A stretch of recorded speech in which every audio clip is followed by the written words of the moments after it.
You know when you walk down one of those picture-perfect main streets and you just wonder, how does it stay so perfect?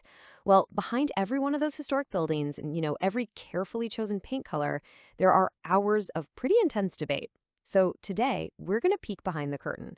We're going inside a Nevada City Planning Commission meeting to see exactly how the future of a gold rush town gets decided, one project at a time. All right, so here's the game plan for today.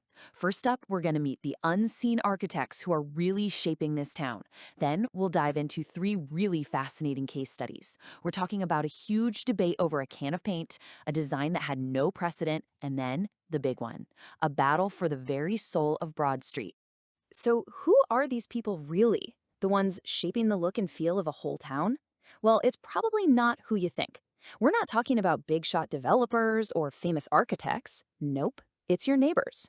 Appointed citizens who are basically the guardians of the town's character. And man, they have the tough job of trying to balance that precious history with, actual progress. And don't let that appointed citizen thing fool you. Their power is immense. A planning commission isn't just a group that rubber stamps permits. Oh no, they're the ones interpreting the rules, making these huge judgment calls on, well, everything, from building materials to what kind of businesses can even open up. Their decisions, they literally affect everyone who lives there, works there, or even just visits for the day. Okay, so our first case study is a perfect example of how even the tiniest detail can ignite a massive debate. It all started with the Golden Era Cocktail Bar. All they wanted to do was repaint their building. Simple, right? Well, what seemed like a basic choice turned into this huge lesson in history, aesthetics, the whole shebang. So, after the commission kind of pushed back on their initial plan, the applicant had this total aha moment. It's actually pretty cool. All they did was look out from their own balcony, and suddenly they saw how their building fit into the bigger picture of the town. And the change was pretty striking. The commission basically felt that the first idea, this all black proposal, was just way too harsh. So the applicant went back to the drawing board and came back with this new scheme, a deep country redwood with black and gold trim.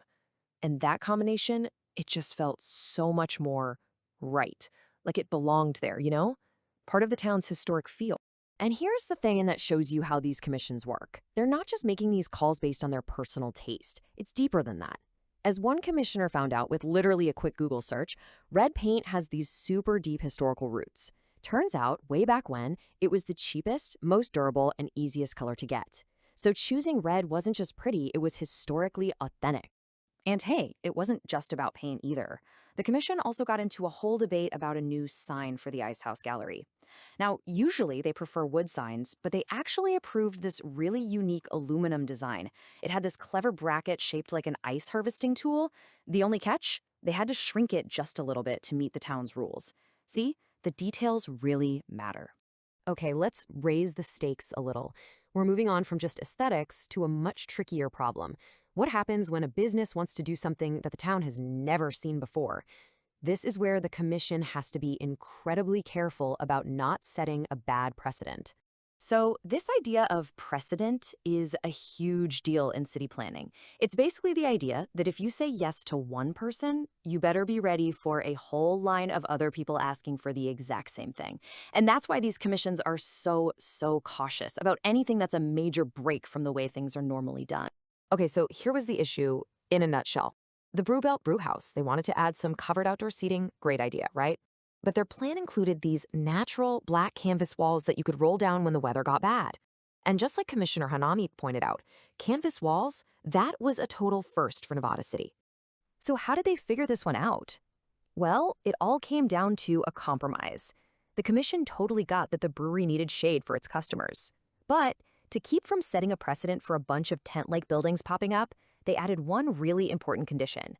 Those canvas walls have to be rolled up whenever the weather is nice. And boom, that preserved the open feel of the corner. It's a classic planning solution. All right, now for our final case study. And believe me, this was the most contentious one of the night. This debate goes way beyond just physical buildings. It gets to the very identity of the downtown.